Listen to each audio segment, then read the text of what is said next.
He's back and better than last year. Eric Bischoff made his he was the mystery surprise person who was going to moderate the Super Wednesday debate between Chris Jericho and Orange Cassidy.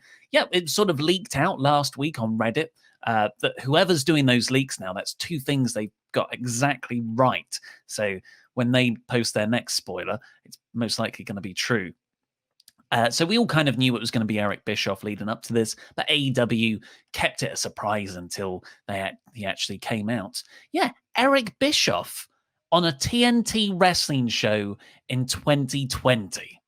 I would have thought they'd have advertised it ahead of time, to maybe try and get that. I know surprises can often draw people in, but to actually advertise the Eric Bischoff, particularly because a lot of the people that are after in terms of the audience are those people that were watching Nitro in the 90s, to be like, hey, look, Eric Bischoff's going to be on TNT for the first time in 20 years. I would have thought they would have done some advertising around that, which is why I was holding out hope it was going to be Lance Storm. But shout out to not only that, the person who reported it, but the super chat we had in last week. They said it was going to be Eric Bischoff. Absolutely. Well done, you, sir. Bang on the money. Yeah, that was before the report leaked, wasn't it? That was just some speculation from someone. So this was a good wrestling cameo. I think, the last 5-10 years, we've seen many nostalgia acts from the past come back and either be used a bit rubbishly and get buried, or they're used to bury everyone else. So it's always this idea of people from the past are more important than the present.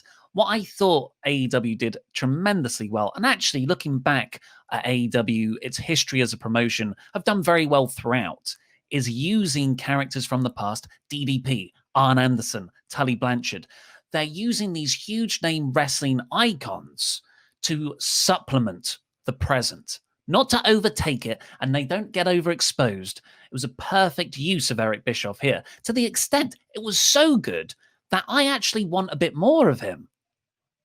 Yeah, it's so interesting because I didn't get that from this the same way that you did, that you were kind of when we were talking about what we're going to call this show, and you said Eric Bischoff as AEW general manager, and my instant thought was absolutely no, I don't think we need a general manager type authority figure, particularly because they're now saying Tony Khan is making the matches, so they've kind of already got a storyline version without the need for an on-screen character.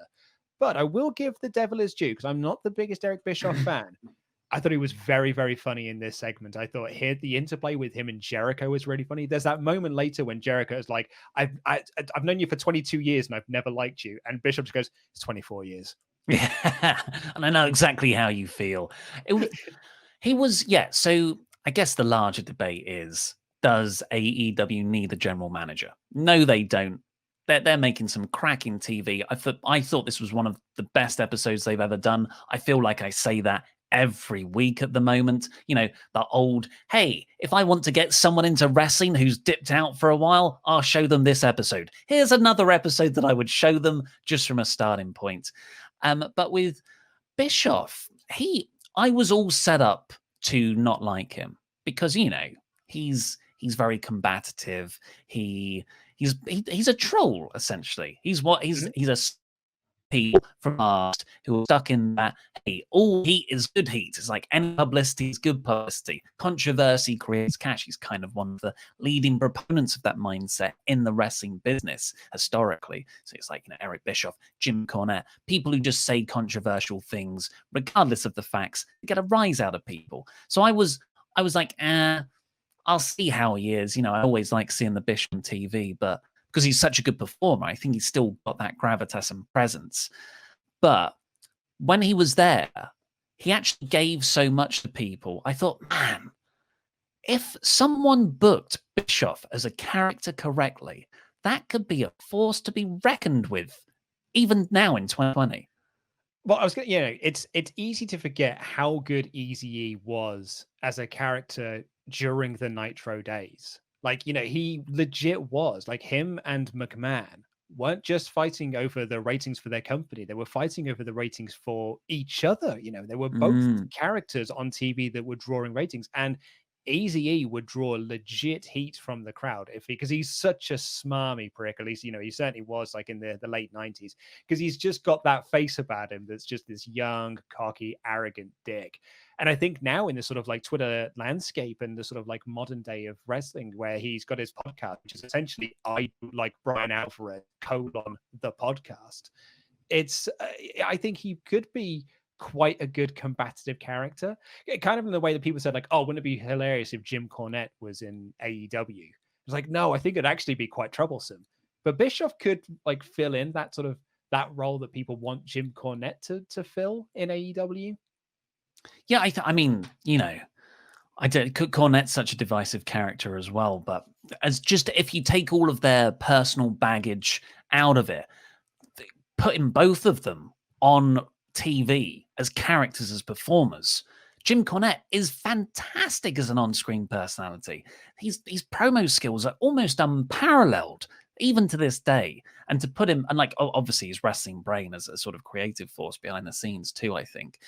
And you can take or leave many of his suggestions. But it's a shame that there's these really, really talented people who I would argue, Bischoff, who's to say he wouldn't pop a rating and then continue to pop those ratings if announced ahead of time, if more of a permanent presence on Raw? Because he doesn't really work as a manager of a wrestler.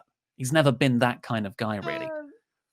Actually, I could get behind that. Yeah, I do. Like, he feels more like he would be like an authority figure, a GM, if you will. But yeah, should Eric Bischoff be a general manager on AEW TV? I'm gonna say no. I'm gonna say no for this one. Because I don't think as a company it particularly needs a general manager. But if it did, I mean, to be honest, like it probably would be the best choice out of sort of the legends that they have, because he's already got kind of like that gravitas about him of having sort of like pride. Like, he'd be a better choice than DDP. As much as I love DDP, Eric Bischoff would be a better general manager than Dallas would.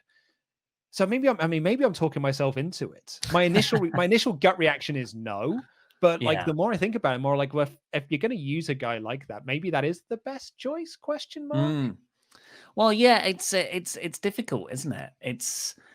And you say DDP, he's got that lineage as a wrestler, but the lineage of Eric Bischoff on TNT, kayfabe running a wrestling promotion. It does fit. Let's see what you guys think. Just before though, do you not think it would get the complaints of just like, I mean, people already say that it's WCW 2.0 or it's TNA 2.0, and Bischoff has been a GM for both of those shows. Do you not think that would just further those comparison from the negative Nancy's who already aren't buying into the company? Oh, definitely, without a doubt. Definitely.